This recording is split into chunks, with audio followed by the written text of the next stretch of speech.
Gracias por acompañarnos, por, por estar aquí acompañándonos y sobre todo para recordarles pues todas las actividades que tenemos. Por favor no olviden, agosto 23 iniciamos la capacitación en derechos, es muy interesante, es de lo que debemos saber para poder ayudar a todos nuestros familiares y para nosotros mismos.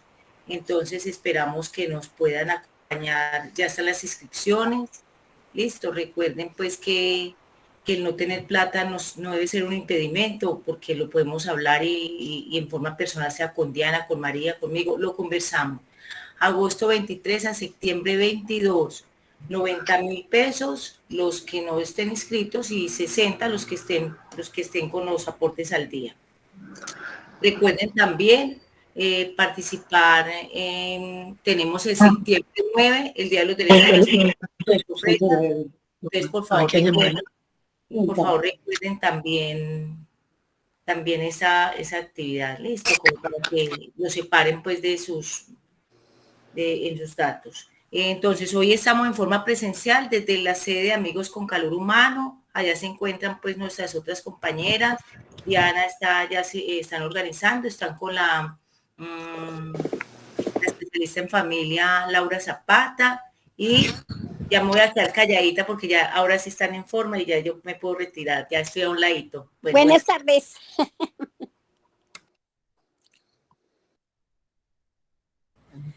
Buenas tardes, ¿me escuchan muy bien? ¿Sí? Bien, muy bien, Aurora.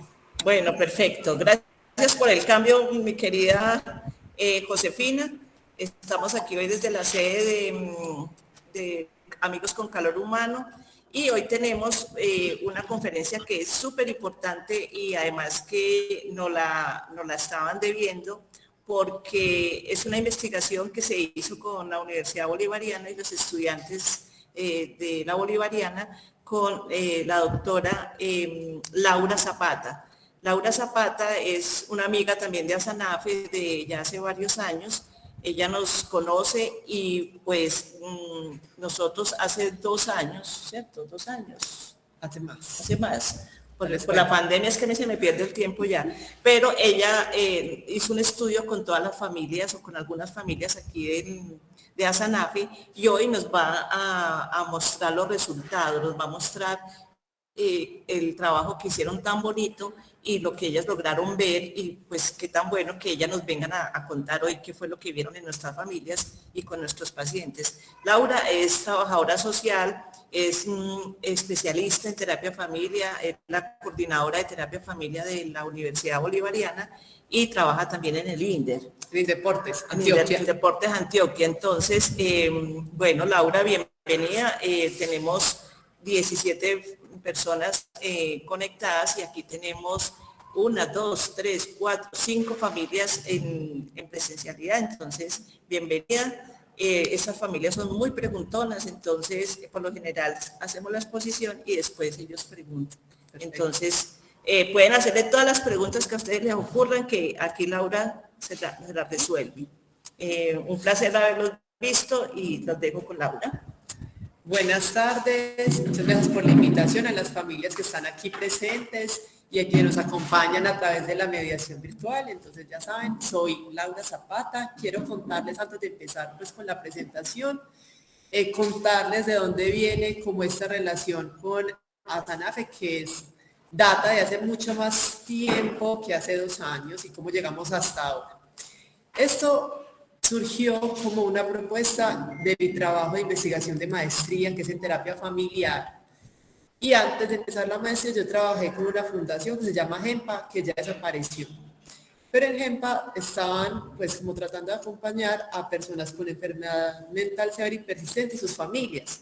Y me encontré con un caso que me llamó mucho la atención de una persona que llevaba 10 años con unos síntomas o unos comportamientos para la familia poco usados, poco acostumbrados, pero la familia se esperó 10 años para consultar el sistema de salud, mientras que ese integrante de su familia, que era un hijo, yo conocí a la mamá y a la hermana, veían cómo este hijo dejó la universidad, estaba todo el tiempo en su habitación, empezó a acumular basura, no botar nada, a descuidar su imagen personal.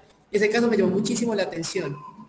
Yo antes en mi vida nunca había tenido contacto con la enfermedad mental severa y persistente, como la esquizofrenia, por ejemplo, nunca. Pero los trabajos los llevan a unos lugares diferentes. Entonces, esa pregunta me inquietó mucho. ¿Qué pasaba en las familias para que tomaran tanto tiempo en pedir una atención adecuada en salud? Entonces quedó así.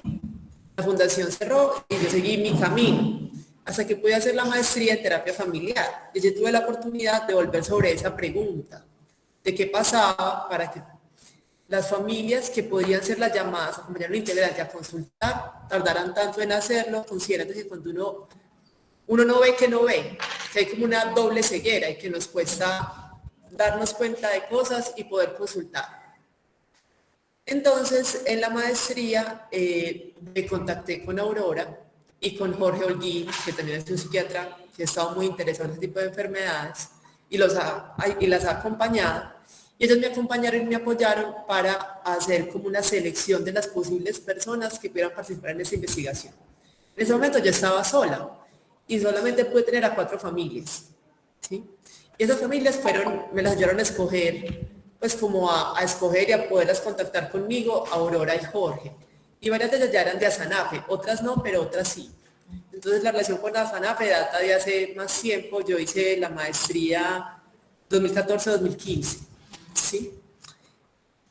Pero justamente esa investigación tuvo como muy buenos comentarios, devoluciones, y ya cuando pude tener la oportunidad de tener estudiantes conmigo en investigación, decidimos retomar esa investigación y ampliarla para poder llegar a más familias y tener otros relatos. Yo solo tuve 4 familias, pero me encontré con las investigaciones a nivel mundial que tenían 16 familias, 10 familias, muchísimas. Entonces fue cuando tuvimos la oportunidad de ampliarnos a 14 familias. ¿Sí? Entonces, y eso es pues también gracias a la asociación, de poder tener este contacto y darnos apertura, porque son temas difíciles y no es, hay veces no es grato recordar ciertos asuntos. Entonces, como mucha gratitud en la apertura, porque hay momentos que no son gratos de recordar, y las entrevistas rememoran asuntos que a veces quisiera olvidar, ¿sí? Y para mis estudiantes fue un ejercicio muy valioso. Y justamente nos tocó en plena pandemia, porque se proyectó pues la propuesta, y cuando íbamos a empezar a recolectar la información que se hizo a través de entrevistas, llegó la pandemia. Pero igual hubo mucha apertura y pudimos hacerlo a través de la mediación virtual también justamente, ¿sí? Entonces un poco en la historia de este proceso. Entonces les voy a compartir la presentación. Vamos a ver si está por aquí. Si tienen alguna duda antes, me dicen por favor.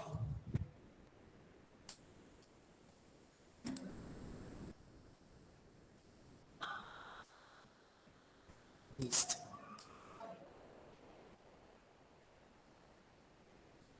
¿Están viendo la pantalla? Muy bien. Ay, no me la bajan a ver. Ya. Muy bien.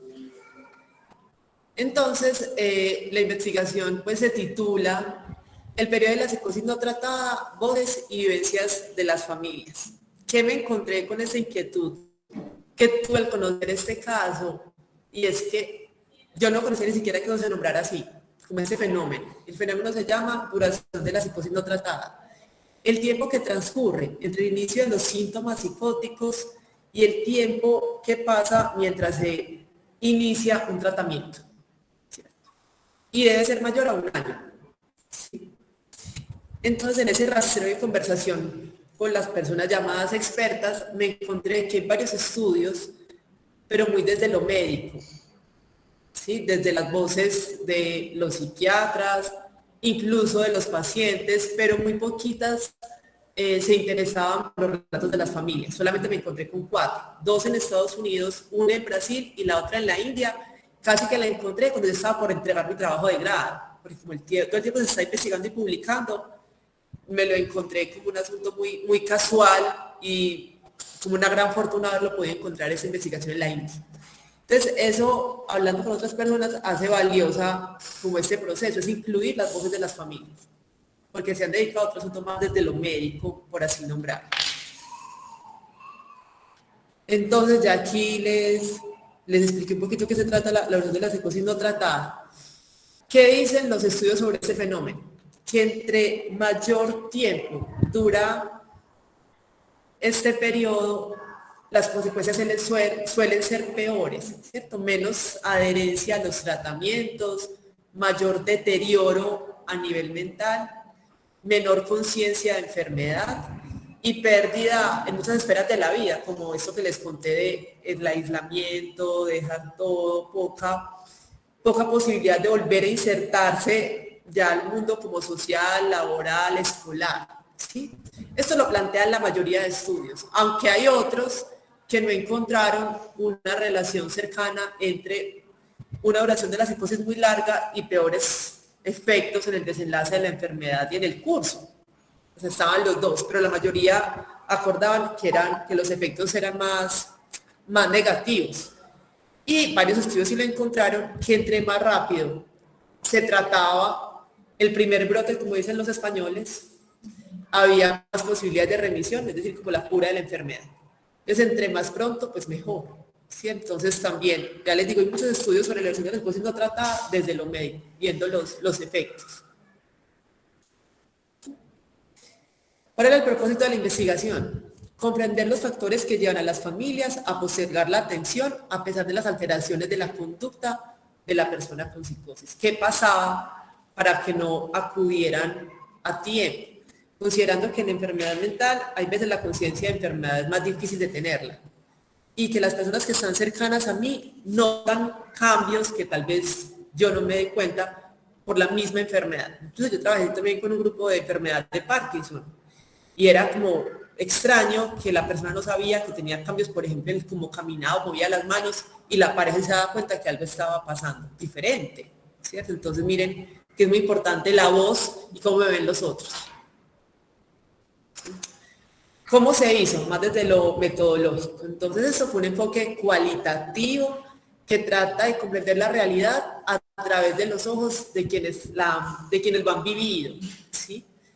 Para lo cualitativo no es tan relevante la cantidad de la muestra o las personas participantes, sino como la calidad, la profundidad, poder ahondar, tomarse el tiempo, ¿sí? Porque nos interesan son las propias vivencias, por eso hablamos de vivencias, voces, las narrativas, qué pasó, más un asunto comprensivo desde el contexto, la historia, la cultura, el momento. Para esto utilizamos entrevistas semiestructuradas, es decir, teníamos una guía de entrevista con unas preguntas ya formuladas, pero también se da lugar a una conversación mucho más fluida, porque uno puede ir con una preparación y claro, esto hay que abordarlo, pero me pasó a mí, también a mis estudiantes, que cuando uno hace ese tipo de conversaciones salen otros temas y las mamás quieren contarte más cosas, mostrarte fotos de los hijos. Es un evento que puede, sin ser ese el fin, casi que terapéutico, porque es cierta forma de aliviar, de contar. Entonces utilizamos la entrevista y el rastreo bibliográfico, que después eso se hace en todas las investigaciones que han encontrado otros. Luego de las entrevistas, pues que fueron todas grabadas, se transcribieron textualmente todas las entrevistas. Y luego se empezaron a analizar en una matriz, donde se van sacando como los eventos que más se repiten acorde a las preguntas, ¿cierto? Entonces, en esas matrices nos encontramos con lo que uno llama en investigación categorías de análisis, que son como unos elementos que aparecen todo el tiempo en la conversación y que nos dan cuenta de que estos podrían ser los factores. Qué pena, como estoy compartiendo pantalla, no veo si alguien tiene preguntas, no puedo ver, pero cuando termine me las pueden hacer. Ah, perfecto, perfecto. Entonces, salen elementos comunes que después vamos a recoger en relación con esos factores que pensaríamos retrasan el inicio de tratamiento, ¿sí? ¿Cuáles son los criterios de selección de la población participante? Que fueran mayor de 18 años, que conviviesen con la persona con enfermedad mental mínimo un año, que pudieran vivir con ella, que estuvieran dispuestos pues a relatar lo sucedido, que el periodo fuera mayor a un año. ¿Qué nos encontramos? Esto ya es como el corazón de la investigación. Nos encontramos con varios factores.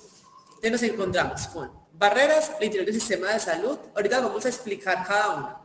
El estigma, la atribución errónea, creencias y prácticas mágico-religiosas, negación y dificultades para manejar la negatividad del familiar a recibir atención. Estas fueron lo que hablamos de categorías, esos eventos comunes y que se repiten de caso en caso. Entonces, las barreras del sistema de salud fueron recurrentes en todas las familias. Todas relataban esas barreras. Y digamos que para todas estas barreras son comunes, es decir, no solo en relación con una psicosis y con una esquizofrenia. Toda la población colombiana tiene muchas dificultades para garantizar el derecho fundamental a la salud. Todos lo hemos padecido, ¿cierto? Y en estos casos es todavía más difícil. Y eso hizo que se retrasara el inicio de tratamiento. Personas que empezaron a acudir y les decían, no es que su hijo no tiene nada, es que él se está haciendo, es que está juntándose con un niño que es satánico en un colegio, de un psicólogo. O no, es que su hija por eso ya no se puede hacer nada. Relatos que no iniciaban un tratamiento, sino que los dejaban como a la deriva. Entonces algunas personas se acudían, pero no pasaba nada.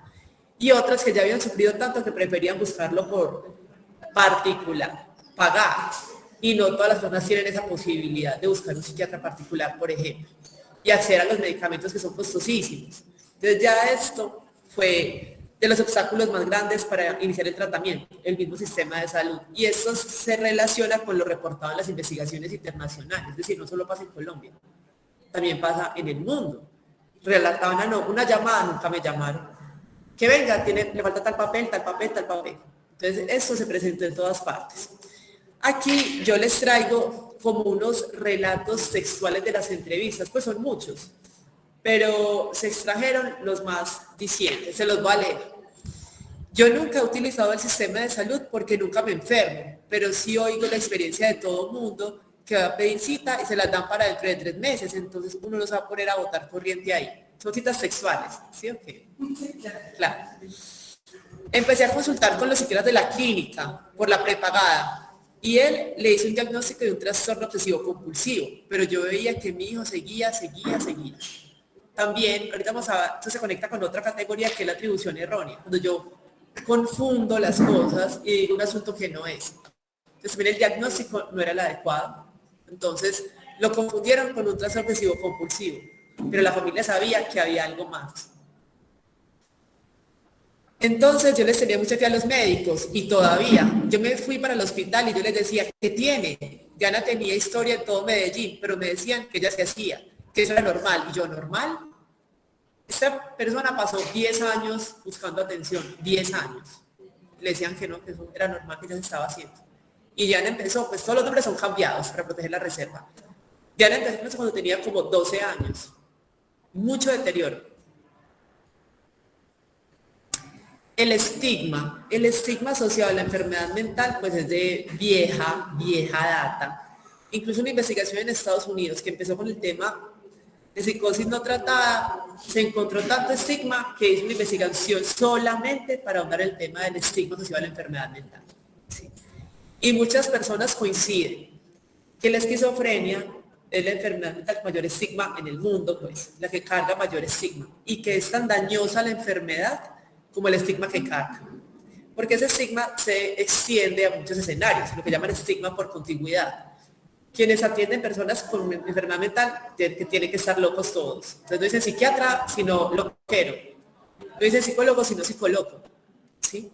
Y digamos que la psiquiatría es de las cenicientas de las especialidades médicas. Pocos quieren hacer psiquiatría, ¿cierto? Son como mal vistos, mal remunerados en relación con otras especialidades médicas, por ejemplo, ¿sí?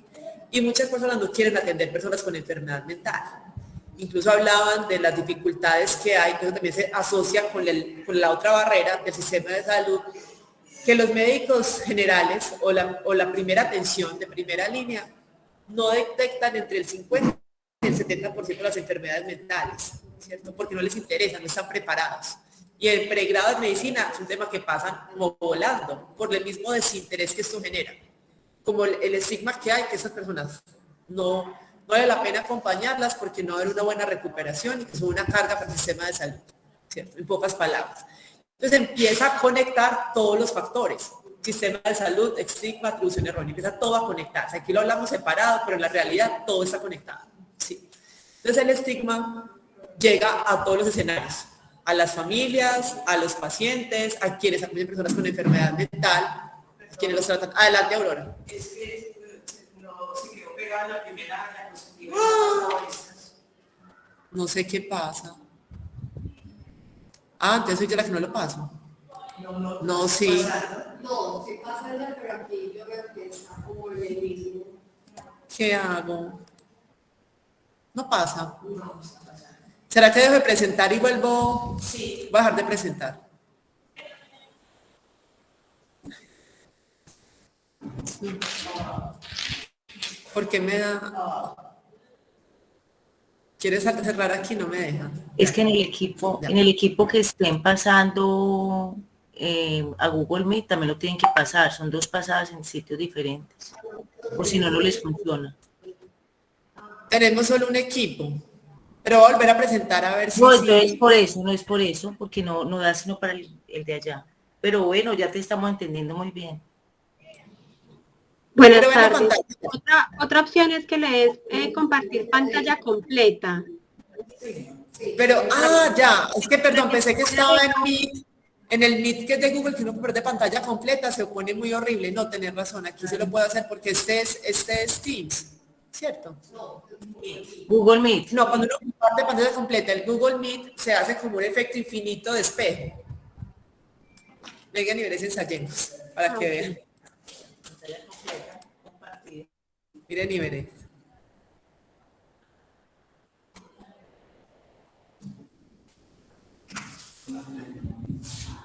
Vamos a ver.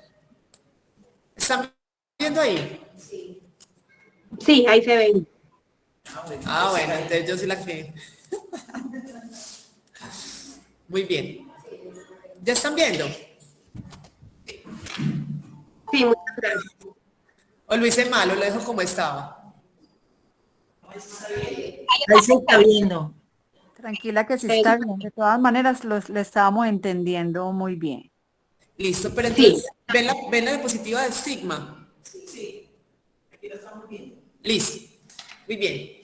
Entonces, estamos hablando de la categoría de Sigma y como les conté, pues tenemos relatos sexuales, son muchos, pero escogimos algunos. Lo que pasa es que en eso yo nunca he querido buscar aquí los psiquiatras ni nada, porque aquí la fama no es buena.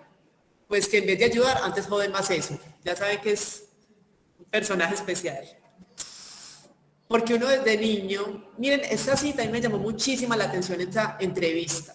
Miren el relato, yo les voy a explicar la historia detrás. Porque uno desde niño, o sea, siempre los psiquiatras son pues esas personas desquiciadas que están por la calle, que comen basura, que no se bañan, que se desnudan en la calle. O sea, ese era el concepto mío y yo, o sea, pa' locos, la palabra locura.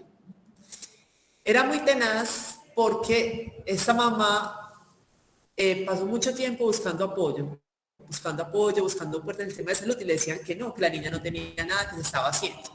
Pero una amiga, cuando empezó a escuchar los relatos, le dije, oíste, ¿será que tu hija se beneficiaría de consultar con psiquiatría? Y ella fue cuando le contestó, ¿cómo así que psiquiatra? El psiquiatra es para tales y tales personas. Pero la hija de ella hacía todo eso. Y también se relaciona con una investigación que encontré en Brasil, donde está relacionado con otra categoría que vamos a ver más adelante, que es la negación. Como negarse a aceptar que una persona que yo amo tanto se está comportando de esa manera. Entonces, ella lo veía todo el tiempo y decía, ¿cómo es que psiquiatra? Es que es para personas que comen basura, que hacen tales cosas. Y su hija lo hacía. Entonces, miren que empieza todo a combinarse para imposibilitar que yo tenga una consulta a tiempo.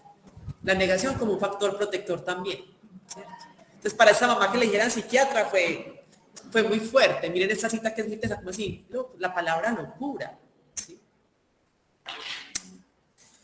Luego tenemos otra categoría que apareció muchísimo cuando ampliamos el número de familias, que no apareció tanto antes, pero en esta ampliación, donde pudimos tener más cercanía con la SANAFE, apareció la atribución errónea. ¿Qué es la atribución errónea? Es pues bajo ciertas teorías con las que yo más comparto, la realidad es una construcción social, ¿cierto? Y cada persona comprende la realidad lo que puede comprender. A uno le dicen una mesa y uno se puede imaginar cada uno una mesa distinta, de acuerdo en la mesa del como uno tiene en la casa. Usted tiene una mesa redonda y pensará que todas las mesas son redondas. Usted tiene una mesa triangular, es una mesa triangular. Entonces, ¿qué se hablan de esas teorías? Que la realidad es una construcción social, que yo la comparto en el lenguaje e incluso uno le pueden implantar como ciertas realidades. Pasó una cosa y como así no se acuerda lo que pasó. Y uno le echan otro cuento, no se lo empieza a creer. Sí, tal hubiera por sí. O cuando uno piensa y cree fervientemente en algo y escucha a otro y dice, ve, me suena esta idea también. Y la realidad empieza a transformarse, ¿cierto? Entonces, ¿qué pasó? Pasan asuntos y el cerebro hace inferencias. Si esta persona me mató el ojo es porque me está diciendo mentiras. Otra puede decir, no, es porque yo le caigo muy bien. Cada persona asume diferente según su historia, su cultura, en lo que cree, en lo que quiere creer. Pero entonces hay veces nos podemos equivocar y hacer atribuciones que no son. Y es más, son bastante frecuentes, ¿cierto? Por eso la comunicación es tan difícil. Y por eso dar un diagnóstico es difícil, porque hay que estar verificando. Entonces nos encontramos con muchas atribuciones erróneas por parte de las familias, que ante los cambios de conducta de su familiar, inferían otros asuntos. Las mayores confusiones fueron con otras enfermedades, muchos con consumo de sustancias, ¿sí? Algunos con eventos trágicos en la vida, como rupturas amorosas, por ejemplo, ¿sí? Entonces, o también fue bastante frecuente asociar los síntomas psicóticos con un cambio del ciclo vital. No, es que ya está creciendo, es que está pasando de ser niño a ser adolescente, pero se está portando así. Y claro, también esas asociaciones no son gratuitas. Adelante. Y también, como decir, porque es hijo único y es muy contemplado, sobreprotector. Pasó eso también, ¿cierto? No es que usted lo tiene muy mimado. Es que usted lo cuida, pues usted lo regaña, ¿cierto? Entonces también cuando hablaban con otras personas, porque también hubo atribución errónea, eso también se combina con otro factor aquí muy teso y es lo mágico religioso, que vamos ahorita a adentrarnos para allá. Pero también estos líderes espirituales que tienen voz muy fuerte en las familias también se equivocan y también hacen sus asociaciones según lo que saben. Entonces muchas personas que en la antigüedad eran puestos como personas endemoniadas, que lo habían poseído los demonios, ¿cierto? Entonces miren que eso es como para esta religión, si una persona tiene una conducta distinta al resto, está poseída, tiene una maldición, ¿cierto? Son las explicaciones que se pueden dar desde ese discurso religioso, por ejemplo. Todavía, pero por favor, todavía hay gente que le paga a chamanes. Bueno, eso lo vamos a hablar ahorita, en lo mágico religioso, porque empiezan a conectarse todas las variables, ¿cierto? Entonces, aquí en la ampliación surgieron muchas atribuciones erróneas, que las vamos a leer y también se relacionan con las de los otros estudios. Pues en el mundo, muchos se relacionan con depresión, consumo de sustancias y también los ciclos vitales, sobre todo la adolescencia. Y muchos estudios que dicen que la esquizofrenia empieza a manifestarse más en la adolescencia. Entonces, es difícil diferenciar. Entonces, la atribución errónea no es gratuita. El cerebro trabaja con lo que tiene. Él es como una tortuguita que está en su caparazón y no quiere mostrarse. Está creciendo. Entonces, uno como tranquilo en eso porque lo veía más como comportamental. ¿Cierto? Como un asunto del cambio de la persona que está creciendo, no que tiene una enfermedad. Pues al principio pensamos que él consumía drogas y nos enfocamos en ese problema. Era un pelado grosero, se ofuscaba muy fácilmente y la psicóloga decía que era como la parte del crecimiento, que le estaba dando como duro. Entonces miren que no solo son las familias, la atribución errónea también surgió desde la parte de psicología, medicina, neurología, en todas partes, ¿cierto? No solamente las personas que llamamos del común, también profesionales de la salud mental se confundieron. Pues que tenía un problema, como una depresión, pensé yo. Nunca pasó por la persona esquizofrenia, nada, una depresión. Yo lo veía una crisis normal, porque todos hemos tenido épocas de la vida en las que estamos con esa pensadera y esas vainas. Miren, ya saben quién es, el que habla así más falsa, que lo veía normal. Y él decía, yo lo veía en la calle sentado con los niños, y lo veía sentado como mirando para nada, pero yo pensaba, está haciendo como un arqueo de caja, está pensando la vida, pero está distraído. Yo pensé que lo afectó mucho el cambiar de carrera, que perdió el tiempo y nos defraudó, como un cambio importante en la vida. Otro también nos relató que fue que se separó, entonces que eso, como una tusa, una ruptura amorosa, era lo que le estaba pasando. Y esa persona pensó que el cambio de carrera era lo que le estaba afectando más. Este factor fue muy relevante, y les digo, la duración de la psicosis no tratada más larga estuvo relacionada con este factor. Esa persona estuvo sin tratar 70 años, toda la vida. ¿Sí? Ella es como de la primera parte de la investigación. Ella estuvo toda la vida sin tratar, toda la vida. Vino, inclusive ni siquiera yo pude entrevistar a alguien de su familia nuclear cercana, sino a una cuñada. Porque en la familia nuclear, que era su papá, su mamá, sus hermanos, no estaban como interesados en ella, entre comillas, porque la mamá decía, no, es que si ella tiene algo es como de otro mundo, eso no es de acá. Lo único que lo puede aliviar es Dios. Entonces la mamá se mantenía en la iglesia todo el tiempo, en la iglesia, orando, en grupos de oración, y ella decía, a la niña no me la toquen, no le hablen, esto hay que realizarlo escondido. Y estuvo toda la vida, 70 años. Y esa persona tenía conductas, pues, de comer comida descompuesta de 3 días, de romper la ropa, ponerla por toda la casa. Era una persona casi en situación de calle, ¿cierto? Casi en situación de calle, aparte en un contexto de un pueblo. La cuñada se la pudo traer a tratar porque se hizo unas heridas en las piernas. Entonces ya con eso pudo venirla a tratar, pero si no, no hubiera sido posible. Entonces miren que ese factor mágico religioso fue el que dio lugar a una situación tratada muy larga, 70 años, toda la vida de esta persona, por esa creencia como tan férrea de la mamá de, no, eso es de Dios, hay que orar, no hay nada más que hacer. La mamá siempre decía que todo se lo dejáramos al Señor, que no hiciéramos nada porque el Señor la sanaba. A cualquier hora que usted fuera, encontraba a doña María, era en la iglesia, y Dora era un cero a la izquierda. Esta cuñada vivía como muy indignada, porque ella pensaba que no la escuchaban, que no le ponían atención, y que ella estaba ahí casi que... Ella decía, esas palabras son de ella, un animalito, y todos como si nada fuera. Y nadie le puede ni siquiera hablar ni mirar, porque la mamá estaba en la iglesia. Entonces ella estuvo muy ofendida. Y ella, de otra cita, pues, que esa callada decía, es que a Dios rogando, con el mazo dando, yo te quería decir, yo te ayudaré. No podemos dejarle todo a Dios. Entonces esa cuñada vivía ofendida. Muchos, bueno, miren aquí lo que ahorita hablábamos de la importancia y la relevancia de las voces de los líderes espirituales, de cualquier religión. Muchos sacerdotes me llegaron a decir que él era muy mimado. No es que usted tiene ese muchacho todo mimado. Y yo decía, no, padre, yo lo corrijo, yo lo regaño. Se le llama la atención, ¿cierto? Porque estas mamás ante la angustia iban donde sus líderes, me pasa eso, me pasa eso. Le decían, no, es que usted se lo tiene muy mimado, eso es lo que le pasa. Miren este otro caso que es ya de lo más mágico y también lo mágico y religioso, porque aquí vimos como un sincretismo. Recurrimos a todo. Gente muy religiosa que también ve donde brujas y chamanes, pues que recurren a todo y ante el desespero todo aplica. Sí. Me decían en la casa, es que está enyerbada, la ojearon, hágale exorcismos, que por tirarme algo a mí le cayó a ella. Yo trabajaba y la llevó una señora conocida, un cura por allá le hizo un exorcismo. A esa muchacha le hicieron de todo, ¿cierto? Y eso pasa en muchas partes. Y a mí lo que me da más temor es que hay muchos timadores y timadoras que se aprovechan de esto para sacarles plata a la gente, pero pues grandes cantidades. O asuntos que se van ya a la tortura, pues que se van a hacerle, que sangrías, que hacerlos vomitar, que bañar, un poco de cosas que son casi ya tortura, que es muy grave. Y hay regiones del país donde han matado gente, pues salen con unos rituales extraños y los matan, ¿sí? Así que eso a mí me da mucho temor. Y muchas personas pues creen en esto.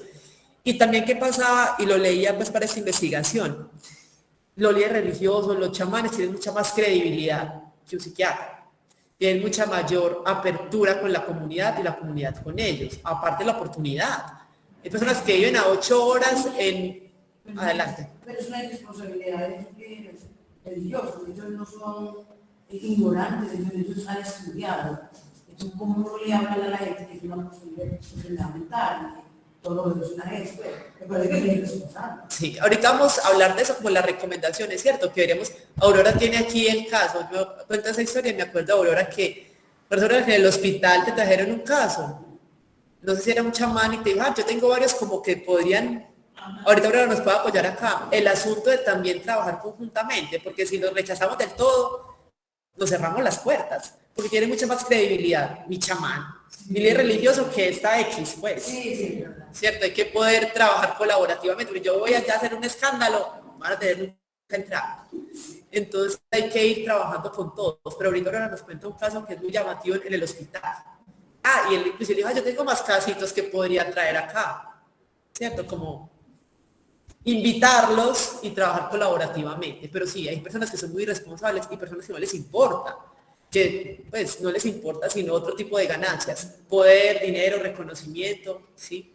O el asunto de mantener a personas como bajo mi yugo, por así decirlo, ¿sí? Entonces miren que estos líderes también son, pues hay unos muy buenos y unos que son muy dañinos. Adelante. Gracias. Tengo una persona en mi barrio que va a la remesa con mi hijo en el timbre. Y esta criatura tiene como la edad de mi hijo. Pero la mamá dice, la mamá no relaciona con nadie, no le deja lavar un plato, no le deja lavar un pañuelo, porque él no es capaz, una persona de 40 años que no es capaz. Entonces yo estaba contenta porque llegué al barrio, porque bueno, ya mi hijo tenía con quién relacionar. No la voy a salir a ninguna parte, yo venga a matar en reunión, esta reunión no. Dice que no necesita, sino que yo soy la servidora. Yo soy muy milagrosa, pero si no me conoce. Bueno, entonces, ella tiene esta criatura como un objeto manipulado por ella. El niño le dice, para mí sí, que está en la mente de ella. Dice, no, la hora de internet, usted me está enfermo. Mire, no está criatura. Entonces, las criaturas no hace posible que se desarrolle un poco más, pero hasta donde es capaz. Hasta donde es capaz. Porque también una cosa y la otra, pero la una no se va con la otra. O ahora acompañarlos, luego a las clases de manualidades de esta reunión, no quiero, esta persona no quiere. Yo creo que para esa niña que es drogadicta, que está en internet, le dice la tía, a ella le mataron a la mamá.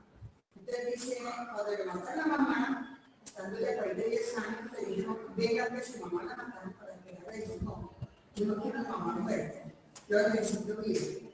Entonces la niña de ahí empezó a descompensarse psiquiátricamente. Pero la tía dice, esto no lo hace ningún psiquiatra. Y le hace un montón de cosas. Y está, de manipulación.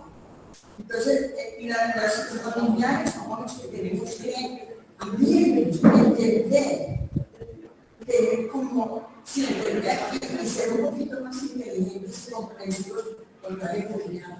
Mi mamá murió de 24 años. Faltaban 6 meses para morir. Le dio una cama cuando vino un médico. Ya toda la vida fue psiquiátrica. Tal vez, no maldiciones, sino genes. Tal cual. Claro, porque la enfermedad mental tiene una carga genética muy alta, pues muchas enfermedades tienen una carga genética muy alta y la enfermedad no discrimina a nadie. Tal cual. Eso no, pues no hay maldiciones, es un asunto genético. Y que todos compartimos muchas cosas. Entonces miren que compartimos eso, o sea, lo peligroso que pueden ser esas creencias tan feas y no dar lugar a otros escenarios. Entonces, a mí me preguntan, doctor, ¿usted cree en Dios? Y yo digo, yo creo en todo y en nada. Lo que usted crea, yo creo. ¿Cierto? Usted cree en ese, yo le creo. Pero también hay otras cosas para hacer. ¿Cierto? Como un factor protector para muchos, pero también puede ser un factor de mucho riesgo si nos impide ver otras cosas que se pueden hacer. La primera vez que yo fui a reunir al hospital, nos preguntaban a las madres, a los familiares, ¿eso yo por qué está así? Que porque un accidente, que porque un beneficio, que porque yo sé que por esto y lo otro. Por todo lo que ustedes me dicen, no hay nada. Esto se llama tal y tal cosa, y esto es por esto y lo otro, y entonces ahí no se va a entender. No por brujería, no por esto, no porque se no. Una enfermedad que hay que tratar científicamente. Muy bien. Pero entonces llegar hasta allá, es decir, para muchos es como claro, para otros es como impensable. Entonces es un trabajo de todos todo el tiempo. Lo que estamos haciendo, hablar de eso ya es un avance. Porque muchas personas ni siquiera les interesa saber del tema. Entonces poderlo hablar, poderlo conversar y que otros lo conozcan, ayuda. ¿Por qué? Miren el caso, que esto lo digo abiertamente, de atribución errónea, porque esto salió en un congreso grabado, público, todo. Miren, el Centro Familia de la UPB.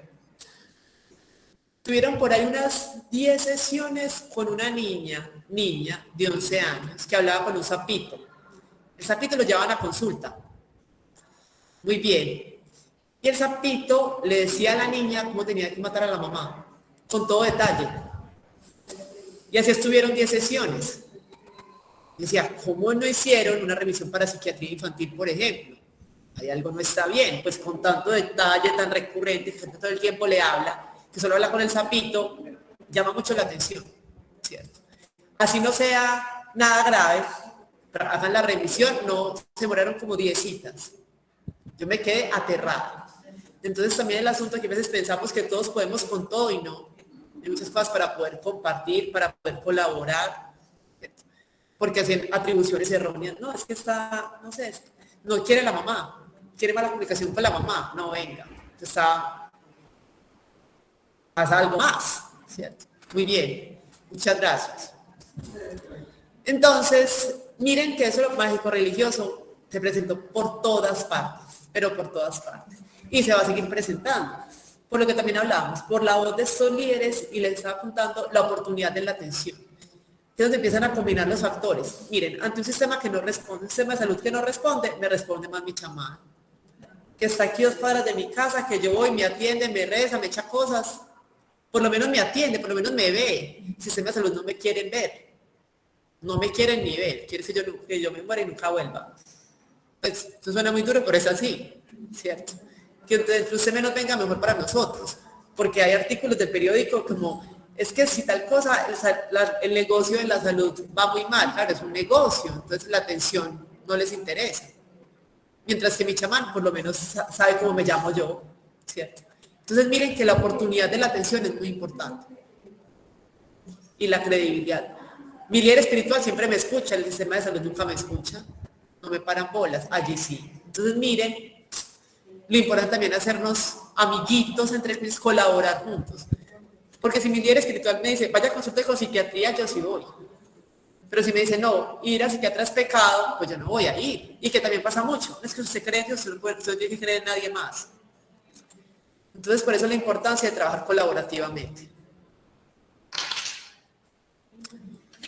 Nosotros buscamos apoyo por otro lado. Y unos nos decían una cosa, que lo había iniciado en una secta satánica. No, tantas cosas. Imagínense, llegar a pensar de una secta satánica, que lo habían iniciado allá.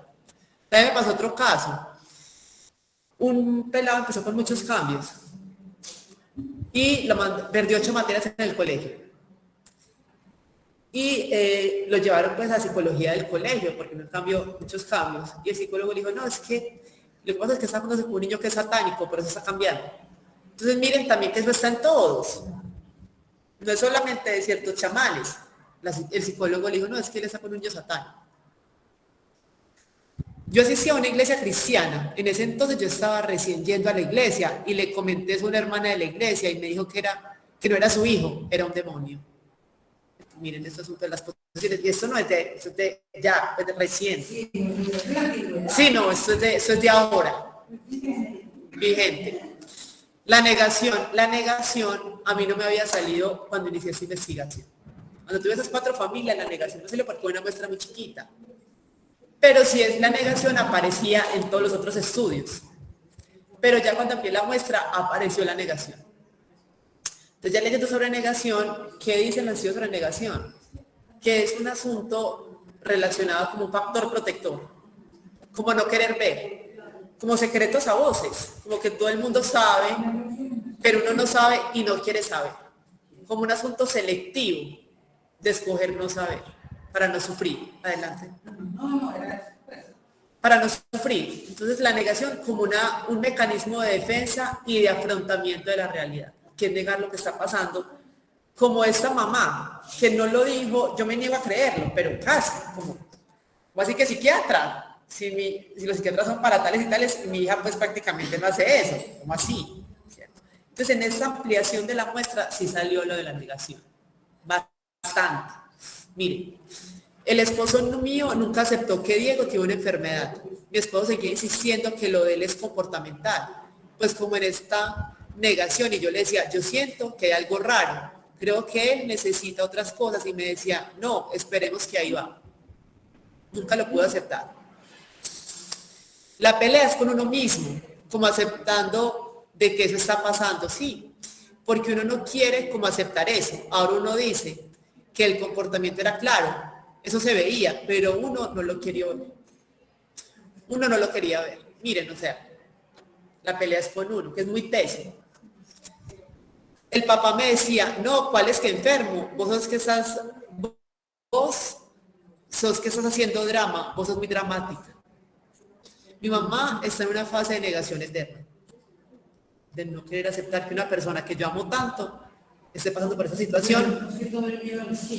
Muy bien, para allá íbamos. No quiere aceptar que sepan que mi hijo tiene tanto, ni ella mismo lo acepta, pues de no lo van a discriminar, es todo eso. Es directa, tan grave que muy tenaz, ¿cierto? Que ya les digo, el estigma están todos, el autoestigma es muy teso. Y pensar lo que puede traer de consecuencias, mejor no, ni siquiera pensar en eso, no, ahí va. Es mejor. Claro, porque uno va a ir pensando en los dos, después de que no me da para no sentir ese dolor. Muy bien. Negarlo o asociarlo con algo distinto. Fíjate que iba la atribución errónea, pero aquí la negación es bastante clara. Mi mamá nunca aceptó eso. Entonces yo, ¿cómo así que enfermo? ¿Cuál es que enfermo? Es que usted es muy dramática, mi hija. Y miren esta, que nunca me había salido y nunca la encontré en otras investigaciones. Esta para mí es como nueva. Y empezó a salir. Yo hablaba con Jorge Olguín, el psiquiatra, porque después hablaba con él sobre la investigación, y él me explicaba esto. Mire, dificultades para manejar la negativa del familiar a recibir atención. Ve, yo sé que algo está pasando, lo acepto, lo identifico, pero hágalo pues que reciba la atención. Decía Jorge, eso es bastante frecuente. Lo que pasa es que uno no, claro, como no te pasa a ti personalmente, uno de pronto no lo encuentra. Y nunca lo leí en otras investigaciones, pero aquí salió en varios. Como que no era posible llevarlos a consultar, ¿cierto?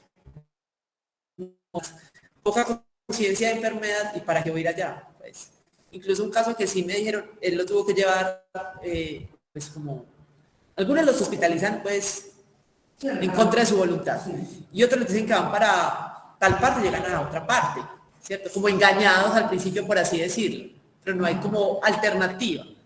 Entonces dice, sí, es que como te digo, él no quería aceptar y yo le decía, hablemos, y le decía, y él no y no. Entonces, por eso fue que la atención psicológica no pudo ser más temprano, porque él no aceptaba, ¿cierto? Que se relaciona con la no aceptación de la persona que lo tiene. Entonces, por más que la familia haga, pues ahí no hay nada que hacer. Ese fue otro factor que yo no me esperaba, pero sí, pues, no depende de la familia, es él. Si él no quiere, ¿quién lo obliga, pues? Muy recurrente, personalmente, es muy recurrente. Y hay que trabajar la familia, la felicidad de la familia. Porque uno sabe que la estabilidad de ellos depende de la herencia del tratamiento. Como yo no tengo eso, yo no tengo eso, yo no tomo eso, yo no tengo eso. ¿Tú lo que haces? Yo lo que pienso es que tienes la familia.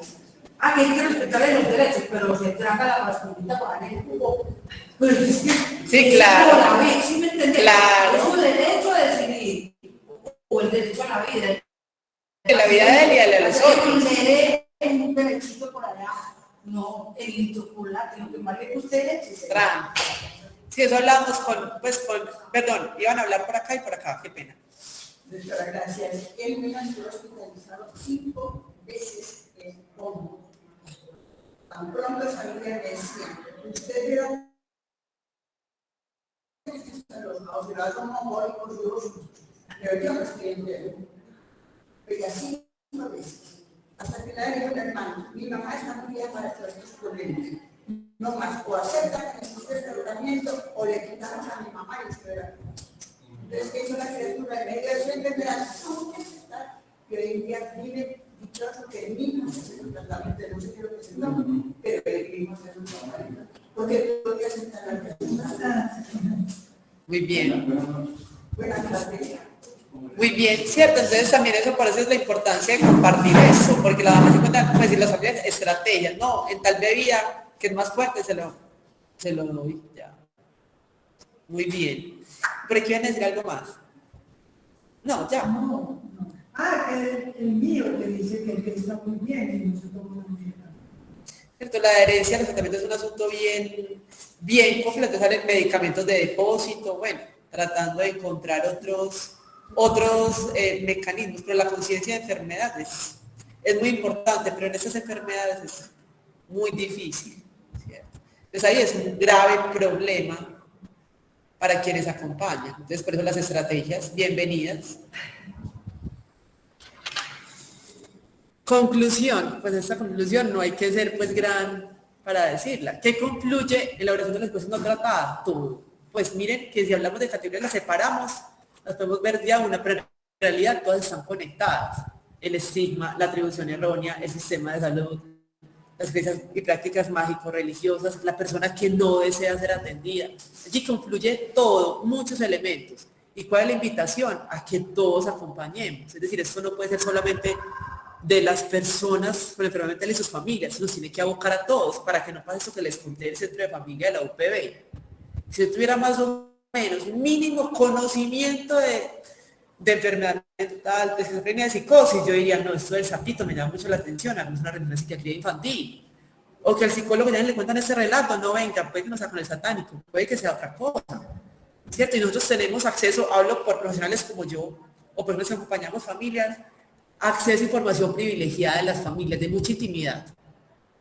Y si no tenemos algún interés, información en estos temas, lo pasamos por alto. Cuando pudiéramos tener una atención oportuna, hacer una buena derivación, una buena recomendación. Un pelado de los que entrevisté al principio, que fue el de que está con un satánico y que el cura le dijo a la mamá también, como no, es que usted me tiene muy mimado. Miren, empiezan a encontrar voces, entonces está con un satánico, usted tiene muy mimado. Ese pelado se perdió un día entero, desapareció. Esa mamá, por supuesto, que se enloquece, pues la mamá y la familia. Y tú, cuando se fueron para medicina legal, a ver si había pasado algo, que habían hecho algo, daño. Y en medicina legal le dijeron, no, venga, su hijo tiene algo más. Llévelo para psiquiatría. Entonces, miren, tuvo que pasar algo muy grave, parte de una buena consulta, una buena remisión, imagínense. Y así un poco de casos. ¿Cierto? Tiene que pasar algo muy grave para poder consultar. Si todos tuviéramos, por eso la invitación es que eso no puede ser de un grupo, eso tiene que ser de la comunidad en general, hablarlo de forma permanente en todos los espacios, que esto tiene que dejar de ser un estigma, un fantasma, un tabú, eso no puede ser, eso tiene que estar en todos los escenarios, para que todos podamos hablar el mismo idioma. Ve, eso me llama la atención, ¿qué te parece si consultamos acá y no que psiquiatra? ¿Cómo así? ¿Cierto? No, hacer la consulta lo más oportuna posible, para que no tenga que pasar casos muy graves para yo poder reaccionar. Y les digo, esto pasa en todas partes, por el mismo desinterés, el temor, el estigma, no. Personas con enfermedad mental, qué miedo, qué tal, sabiendo que todos tenemos enfermedades mentales pues todo el tiempo. Las recomendaciones, ya se las dije. Las personas que acompañan a las familias se beneficiarían de adquirir conocimientos acerca de los trastornos mentales para procurar procesos de intervención pertinentes, integrales e interdisciplinarios. Aquí están palabras más bonitas, pero yo se los dije, es que todos sepamos qué hacen los otros. Te llama la atención que muchas personas piensan que un psiquiatra es un psicólogo, que no logra identificar una especialidad médica, que no distinguen que hace terapia ocupacional, que hace rehabilitación ocupacional, que hace psicología, que hace enfermería, pues que no saben qué hacen los grupos, entre los mismos profesionales, no solamente las personas de otras profesiones, los mismos profesionales de la salud, por ejemplo, no saben qué hace el otro, ¿cierto? Y si tiene la necesidad de implementar la atención interdisciplinaria integral e integrada y de eliminar las barreras en el sistema de salud, asimismo comentar a la comunidad sobre el derecho fundamental a la salud y mecanismos para garantizarlo. Esto sí que es importante. ¿Qué pasa? Las personas no saben o les da dificultad, pues claro, a todos, porque el sistema se encarga de eso, de dificultarte acceder a la salud como un derecho fundamental. Entonces, saber cuáles son mis derechos, cómo garantizarlos es súper importante. Siempre aquí lo han hecho, ¿cierto, Aurora? capacitarse en cómo garantizar el derecho a la salud. B. De hecho, vamos a hacer un curso sobre derecho a salud. Muy bien, o sea, eso es porque, mira, lo hablábamos ahorita, de las principales barreras fue el ecosistema de salud, que no quiere que yo entre, que quiere que trabajar con la plática mía, que yo cotice, yo se invierta en otras cosas y no en mí, ¿cierto? Entre menos consulte mejor, si se muere mejor, ¿sí? Entonces, es muy importante que las familias y todos sepamos cómo garantizar el derecho fundamental, que es un derecho fundamental, ¿cierto? ¿Cómo garantizarlo? Muy bien, porque uno que más o menos saben le quieren dar 3 vueltas, a las personas que no saben leer y escribir, sí que las mandan a la casa. Dicen, no, le falta esto, aquí no se puede, y los ponen a voltear, hasta que usted ya se agota demasiado. Entonces les digo, esto es súper importante y me alegra mucho que lo tengan y que todos vayan. Pues esta invitación es muy valiosa. ¿Cómo garantizar el derecho a la salud? Escuchar a la familia, comprender sus razones es fundamental para poderlas incluir en los procesos de prevención y ayuda a los problemas de salud mental. Es decir, no se pueden hacer planes, programas, proyectos sin incluir a las personas que saben más del tema, que son los pacientes y sus familias. Porque uno aquí sentado en la mesa propone algo, pero quienes saben y conocen el día a día son quienes lo están viviendo. Entonces ya les digo, esto es, por eso hay que incluirnos a todos, pues para podernos acompañar. No solamente estar como el médico, los profesionales, no, los profesionales en los temas son quienes lo vivimos todos los días. Pues hablo de las familias y los pacientes. Ya eso se los dije ahorita, la enfermedad mental debe ser un tabú, un fantasma, un asunto que nos avergüenza para que tome el lugar que le corresponde en la salud pública, en la agenda pública, un tema que nos toca, nos conmueve, nos congrega, nos solidariza. Eso es de todos. Sí, eso no puede ser de unos solos, porque todos tenemos dificultades de salud mental, o las vamos a tener. Los estudios dicen que todos en la vida, ¿cierto? Sean severos o no, todos pasamos por ahí, entonces tiene que ser un tabú.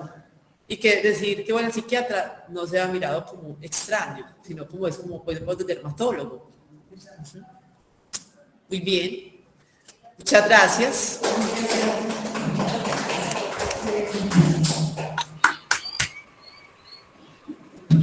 Compartir si tienen alguna duda. Sí. Muchas gracias. Mucho gusto. Muchas gracias, Laura, qué exposición tan bonita y claro, son muchas historias que uno como profesional, ustedes como familia se encuentran. Les voy a contar la historia que Laura dijo que les contara, pues porque esta era una mujer joven, llevaba como 3 años con la enfermedad mental y la llevaban ante los brujos y nada, que mejoraba.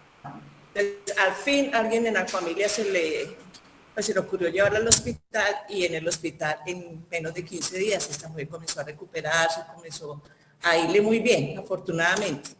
Pero cuando salimos de alta, le dijimos, ella tiene que tomar este medicamento. Entonces la familia nos dijo que no, que porque no, que no éramos de buenas, pero que ellos tenían a una persona que les ayudaba mucho. Entonces decidimos como equipo terapéutico llamar a esa persona que era el brujo, un señor muy agradable, y le contamos y le mostramos. Y entonces cuando la vio dijo, ah, sí, yo llevaba 3 años, entonces eso es esquizofrenia, ¿verdad? Ah, vean, yo no sabía. Entonces dijo, vea, yo tengo unos casos que no he podido manejar, ¿será que es esquizofrenia? Entonces hagamos una cosa, ustedes me comparten nuestra base y yo les comparto la eso. Y decidimos trabajar con él porque le dijimos, sí, eso es una apertura, porque uno como personal de salud también tiene que tener esa apertura, o si no, nunca vamos a avanzar, ¿cierto? Entonces, era la historia que yo le había contado hace mucho tiempo a Laura, que se acuerda, pero y así logramos que esta chica lograra como asumir el tratamiento y la familia también, porque la familia cree más en él que en nosotros, ¿cierto? Y así nos tocó ir trabajando. Muchas gracias, Laura.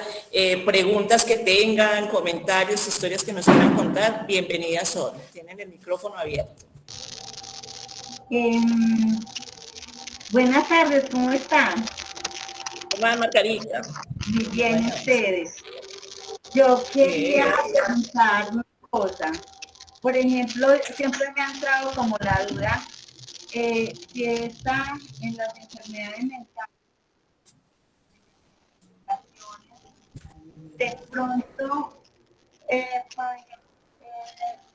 sea que desde nacimiento uno ya tenga una enfermedad mental No se le entiende, no se le entiende muy bien la pregunta.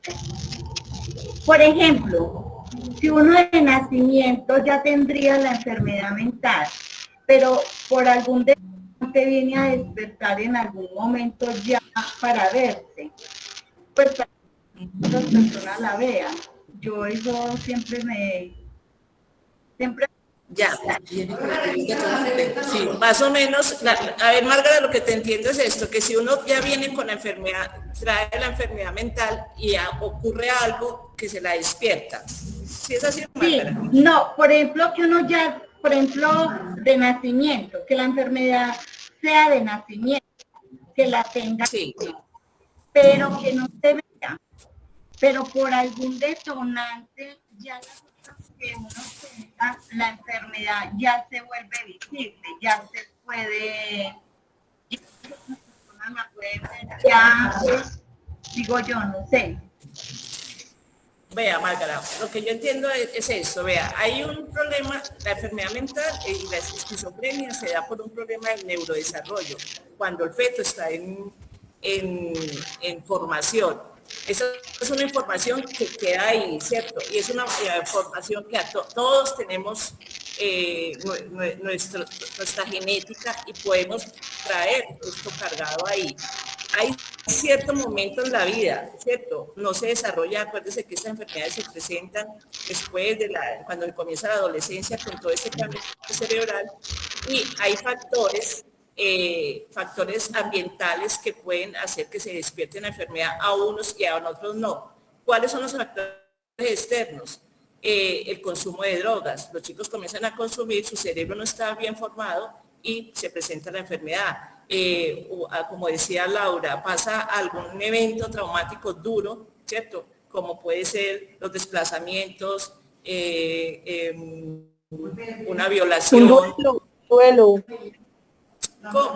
La muerte de alguien, situaciones de duelo muy difíciles que pueden hacer que en ese momento que el cerebro está tan susceptible se presente. Pero la enfermedad mental, Márgara, es un problema del neurodesarrollo, cuando el cerebro se está formando y se presenta, hay gente que se presenta sin que tenga ningún estímulo ambiental, como hay otros que se les presentan. Por eso es que uno les insiste tanto a los chicos que no consuman drogas, preferiblemente pues si las van a consumir, que cuando ya su cerebro esté más formado, que es cuando ya están más de 21 años, ¿cierto?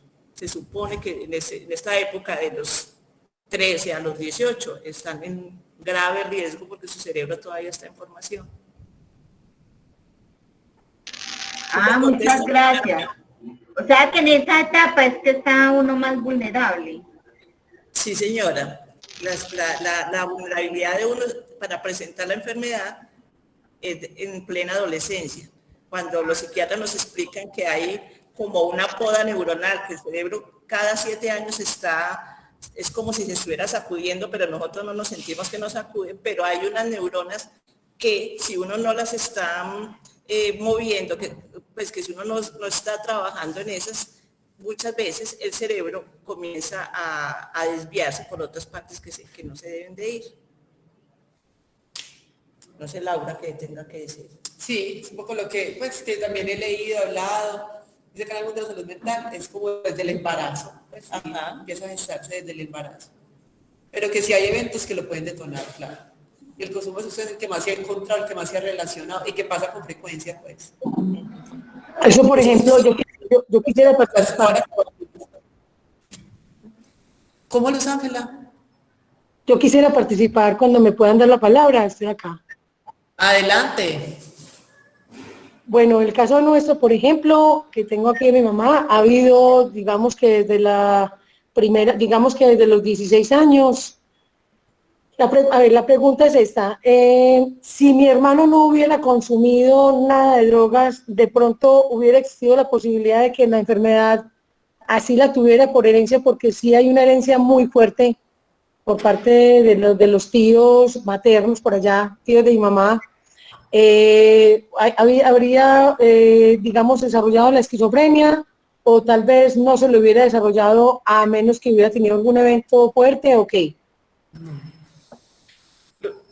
Luz Ángela, eso es una pregunta difícil, pero pongamos que listo, que no consume droga y se desarrolla la enfermedad.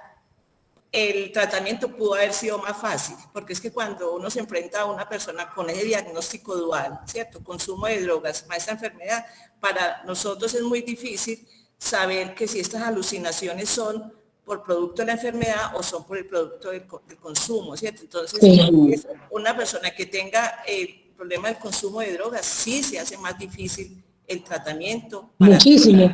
Muchísimo.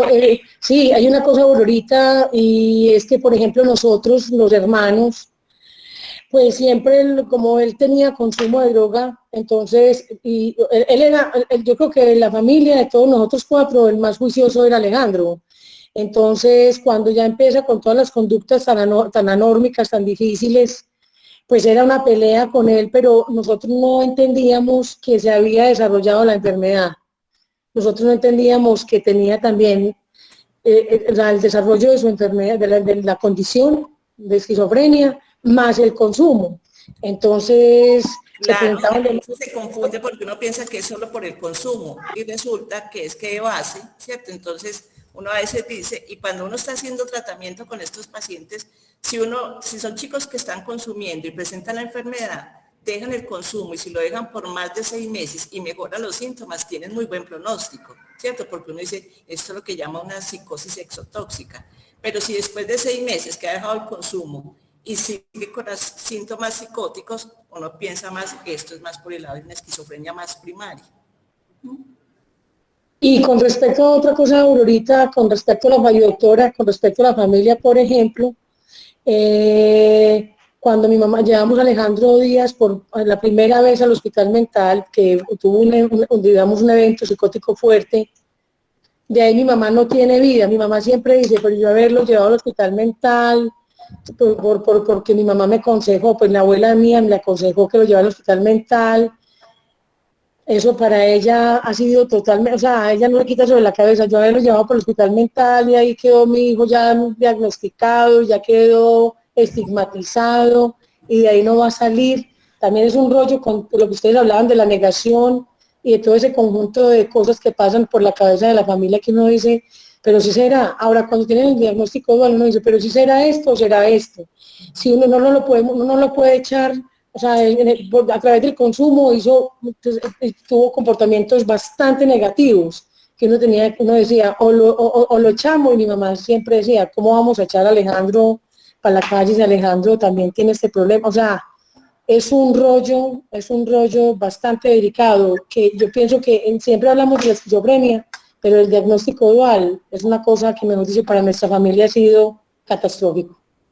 Es que es muy tenaz y parte de estas conversaciones también tratan de desmitificar, porque también nos encontramos en las conversaciones que muchas familias se piensan causantes de la enfermedad, que es muy tenaz. O sea, no es que él es así porque yo en el embarazo estaba muy triste, estaba llorando. Sí, mi mamá dice que ella en el embarazo lloró mucho con Alejandro porque no esperaba pues otro bebé tan cerquita, estaba muy en dieta mía. Y entonces también es una culpabilidad permanente porque ella en embarazo, ella tiene la culpa de que Alejandro sea así. Imagínense, eso es muy doloroso y pasa con frecuencia y que recae sobre la mujer. Nunca piensa que porque el papá hizo nada. El asunto también de lo cultural en nosotras, que la mejor mamá es la mamá más sufrida y cualquier cosa que es buena, sobre todo que es mala, es de la mamá, ¿cierto? Cualquier cosa que la mamá hizo tal cosa o no hizo tal otra.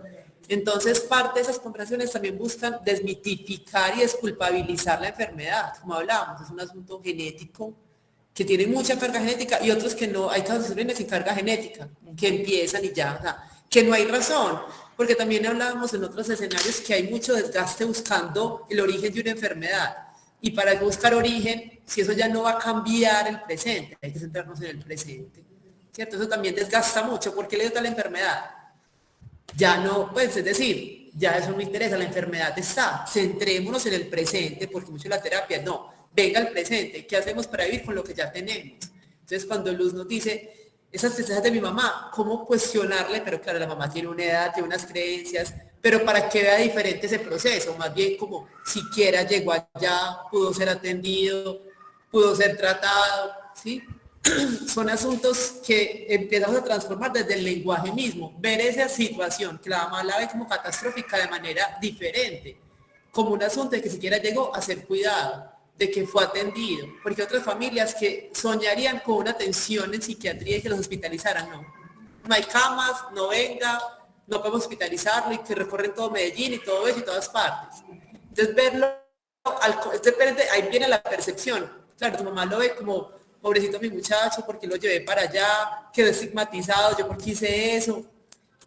Entonces, pues mirar si hay la posibilidad de transformar eso. Llegó allá donde lo pudieran atender, donde lo pudieran tratar, lo pudieran conocer. Máxime con esto que nos dice Luz, del trastorno dual que ha sido tan doloroso y lo que complica poder distinguir y tratar ambas situaciones.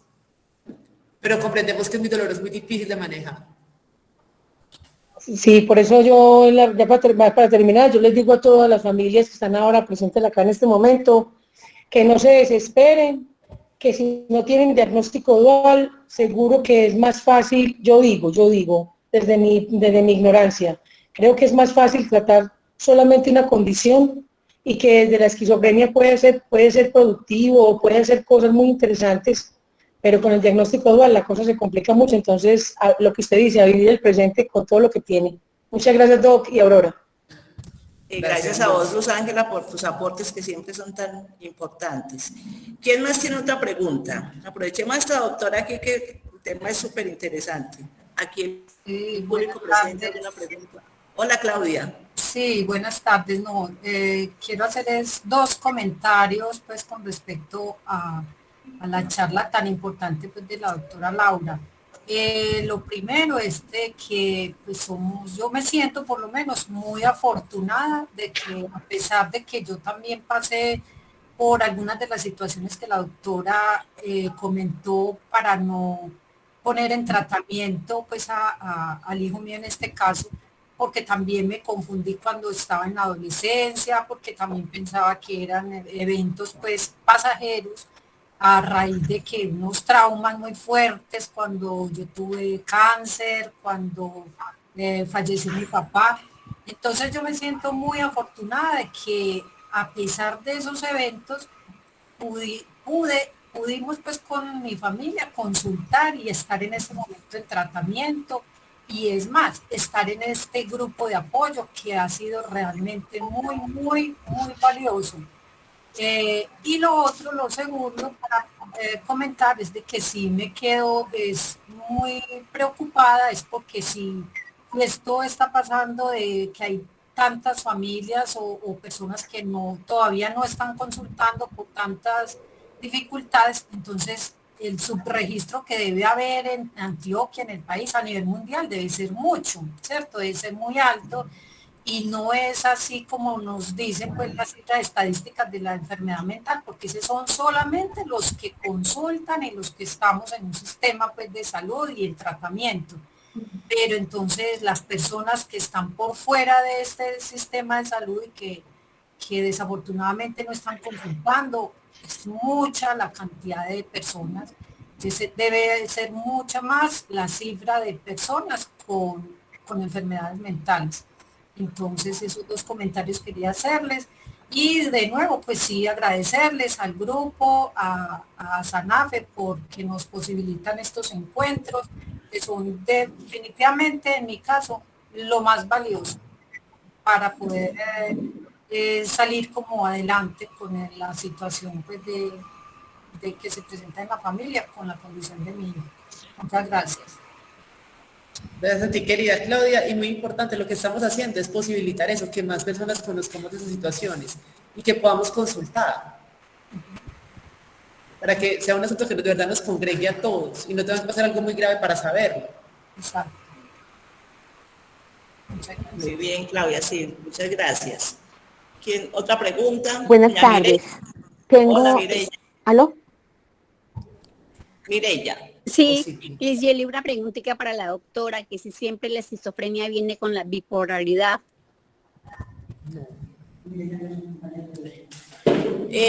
No, Mireya, la bipolaridad es una cosa y la esquizofrenia es otra. Lo que pasa es que cuando estas enfermedades comienzan con esto, como son unos síntomas tan raros y hay algunas cosas que se parecen, ¿cierto?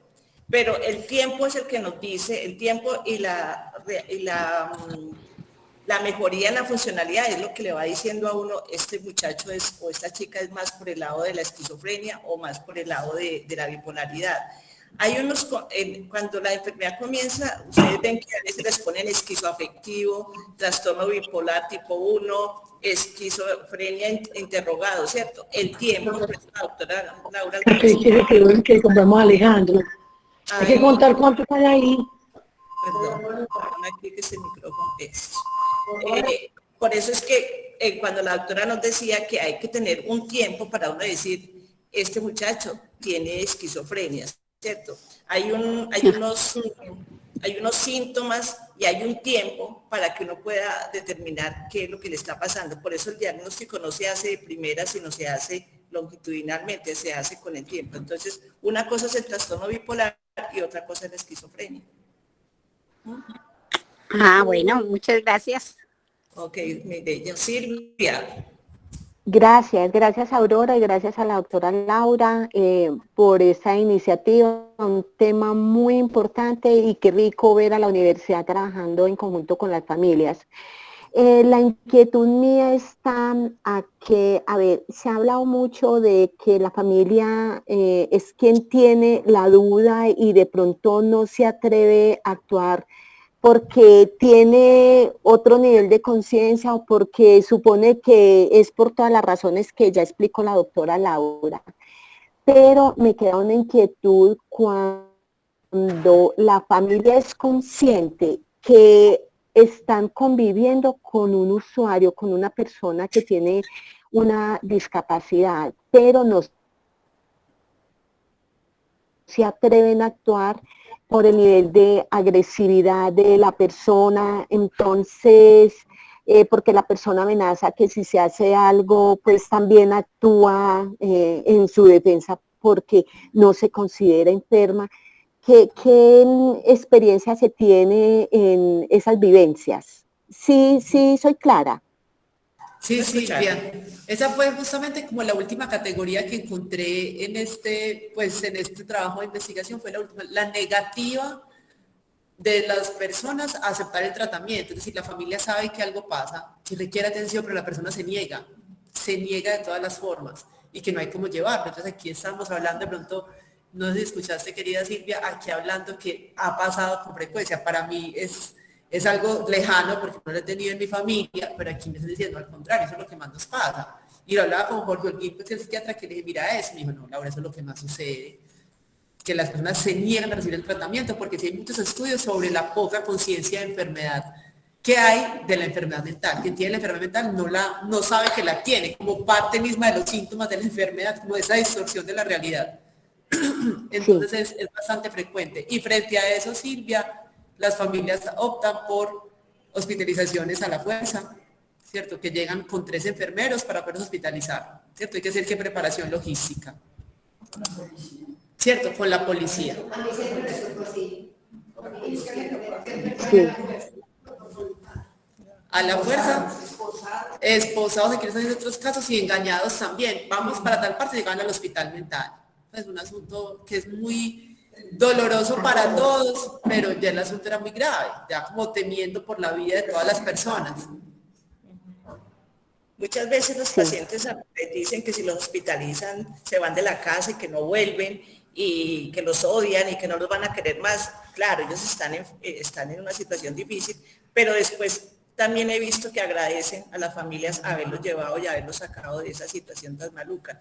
Es una situación difícil, claro, a nosotros nos toca ver llegar con policía. Afortunadamente, y una de las cosas que se ha logrado es que en el 123 haya el 123 social, se llama ahora, y van acompañados, la policía va acompañado de psicólogos. Entonces, ya la cuestión no es tan traumática, ¿cierto? Que de todos modos que ir a la fuerza, pues a ninguno nos gustaría, ¿cierto?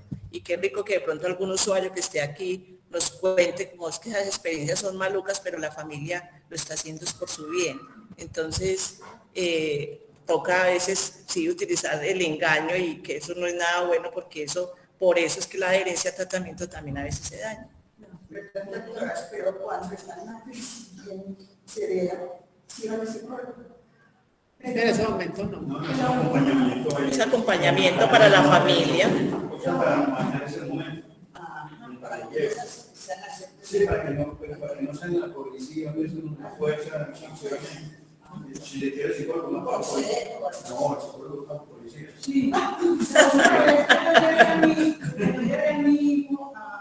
A Las Vegas, como yo también fue la policía. Una experiencia con los policías impresionante porque fue seguramente lo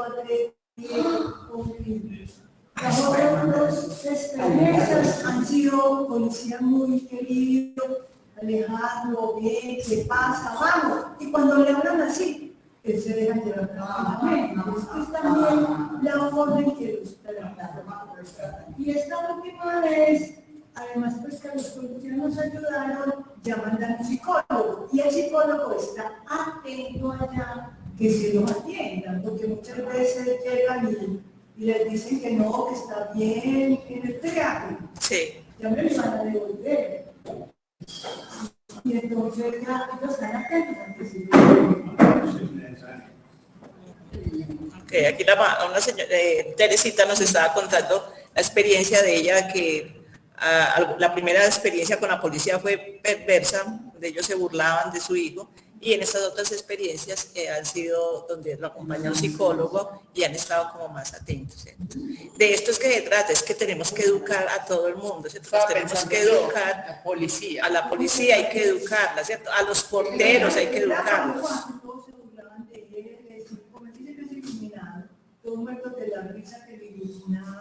Claro, sí, eso es. Y uno viene viendo la situación de viviendo. Sí, es que este es un tema realmente que es delicado y que cada día se ve más. Esta situación de la pandemia nos estamos viendo todavía que ha habido muchos más problemas.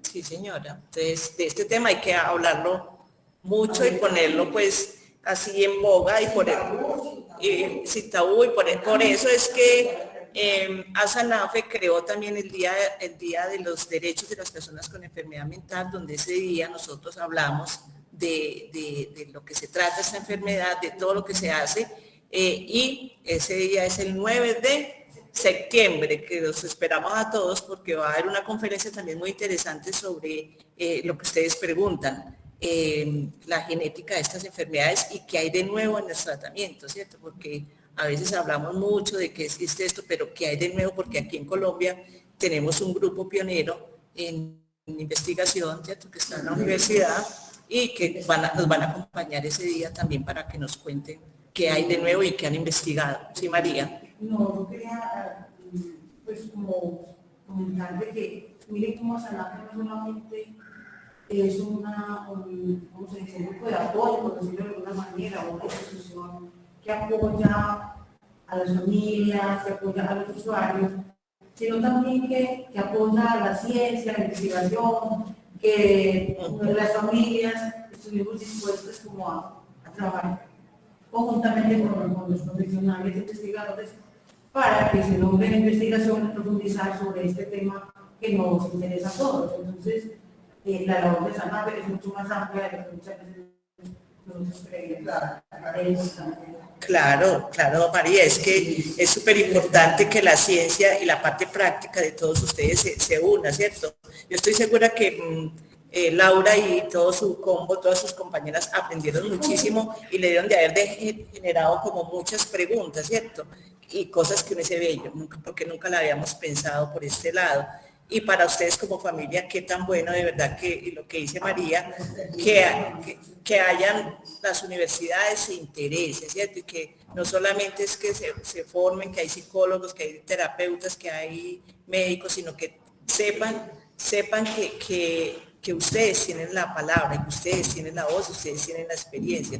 Entonces, claro, María, yo sé que, y gracias de verdad, Laura, por contarnos en qué habían logrado con esta investigación, y me imagino que esto les ha surgido como qué sigue ahora. Entonces, esa es la pregunta mía, ¿qué sigue ahora, Laura? Ya voy para allá y para contarles pues como las implicaciones de la investigación. Esta investigación recibió un reconocimiento a nivel nacional. de investigación en familia, de la corporación de la Fundación Virgilio Barco, de la Fundación Barco recibió un reconocimiento a nivel nacional. Mi universidad fue muy feliz. Y miren, que también llevé por esa, pues porque yo he en otras universidades también. Y me invitó a la Universidad del Sinuel Montería a dar esa conferencia y leer un congreso y fue pues súper bien recibida, muchísimas preguntas de todas partes, de los profes, de los estudiantes. Entonces yo conté pues de Asanafe, de las familias, pues todo. Entonces eso hace lo que queremos, es atacar el estigma. Eso es un asunto bastante frecuente. Y eso me preguntaron 2 horas. O sea, ya era como que, por favor, ya se nos va a acabar el tiempo. Ya dijeron, no, pues ya siga porque ya qué hacemos. Y siquiera la primera ponente no apareció en internacional y no se conectó, entonces bueno, entonces teníamos tiempo, fue por ahí 2 o 3 horas hablando y todos preguntando, pero impresionante. Eso no se imaginan la acogida que tuvo este tema, la acogida que tuvo de todos los estudiantes. Eran, en serio, uno puede trabajar en salud mental, trabajo social también puede ser en salud mental, no se puede hacer ese tipo de cosas, esas enfermedades las podemos acompañar nosotros. Miren, pues no solamente es para psiquiatría, no solamente para tales. O sea, eso fue, para mí fue una experiencia muy chévere poderlo llevar al asunto más de la formación de otras personas, ¿cierto? Porque esto llega y fue súper bien recibida. Me escribían, me buscaron por el Facebook, era para mí era como increíble, pues, como muy interesadas en este tema. Y esta investigación recibió ese reconocimiento nacional. Qué bueno. Entonces lo mandó Aurora.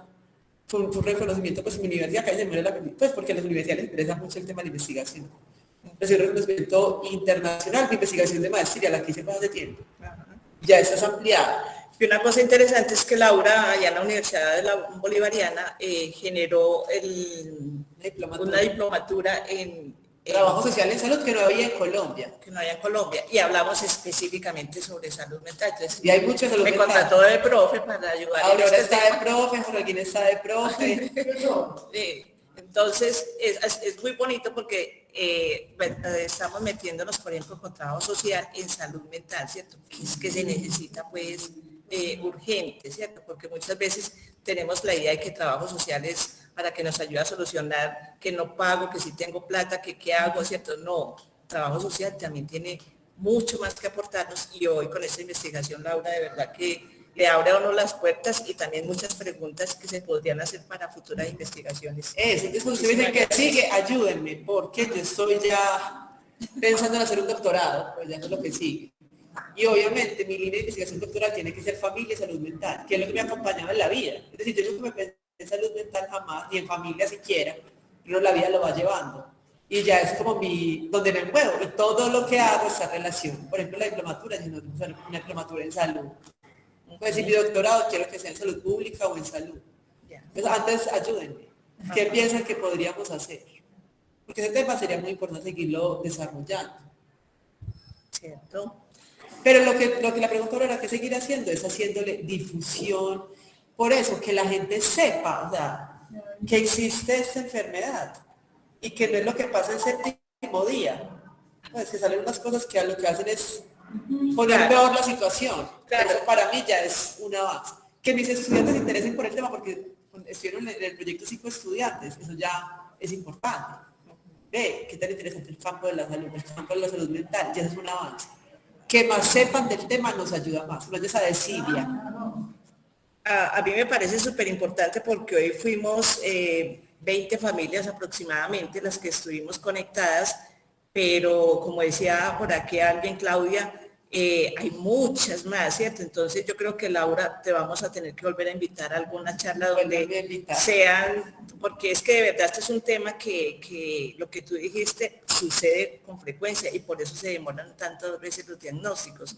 Entonces, Laura, yo creo que como en Asanafe la vamos a volver a invitar para futuros donde tengamos charlas mucho más grandes para seguir difundiendo. Laura, de verdad, muchas gracias. Dígame. Yo les hago una pregunta. Cuando mi hijo me empieza a hablar de lo que él siente, ¿cierto?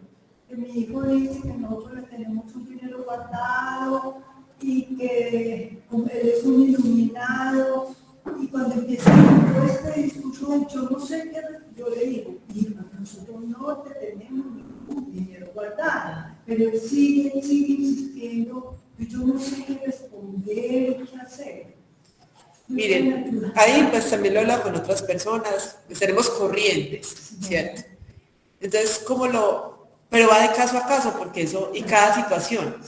Entonces yo le voy a decir, hijo, yo no te tengo eso guardado. Pero hay momentos donde uno podría decir, hablamos como el retiro de atención, podemos hablar de eso más tarde. O hay momentos donde le preguntan a uno, doctor, ¿es cierto que aquí hay una cámara que nos está vigilando? Y uno podría decir, yo no la veo, ¿cierto? Es posible que tú la veas, yo no, porque también cuando vamos a confrontar, decir, no, ¿cómo así? ¿Cómo está viendo eso? ¿Cómo se le ocurre? Entonces hay que tener mucho cuidado en el lenguaje, de cuidarnos, ¿cierto? Y de cuidar la situación. Entonces, a uno te dijo, yo no te tengo dinero. Yo soy un Illuminati. Entonces, si uno a veces le sigue como todo el relato, ¿qué pasa si le sigo el relato? Ustedes imagino que ya han ensayado. Ustedes han tomado diferentes caminos. Analizar cuáles ha servido más. Porque uno también es mucho de ensayo-error. Cuando yo respondo así, se pone más irritable, empieza a hacer tal cosa, a ser más insistente. Cuando de pronto le cambio de tema, pasan otras cosas. Cuando le digo, sí, hijo, pero más tarde hablamos de eso. Entonces, con las familias va mucho del caso a caso y mirar cómo lo han manejado antes. Eso es lo que, pues, hemos logrado identificar. Pero en ese estado se les sirve mucho el retiro de atención, como cambiar el tema y no engancharse ahí, no, otra vez con eso, qué mamera, porque también ellos sienten, o uno siente el estado del otro de ánimo, cuando una persona llega todo acelerado, uno también como que se acelera. Pero si una persona está tranquilita, uno también tranquilito. Si él está muy alterado y uno también se altera, no, hijo, ven, hagamos eso, y para distraerlos, porque son pensamientos como se vuelven como muy recurrentes, obsesivos, entonces empiezan, no, cambiemos de tema. La oración únicamente con la confesión.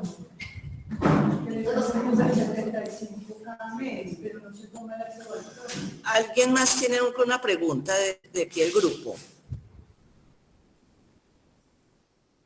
Si no, entonces le damos las gracias a Laura, ya nos vamos a quedar aquí tomándonos el tinto, no los podemos invitar a ustedes a ti. Lo siento. Lo sentimos mucho, pero no lo tomamos. Muchas gracias y los esperamos dentro de un mes a otra conferencia también muy interesante que les tenemos.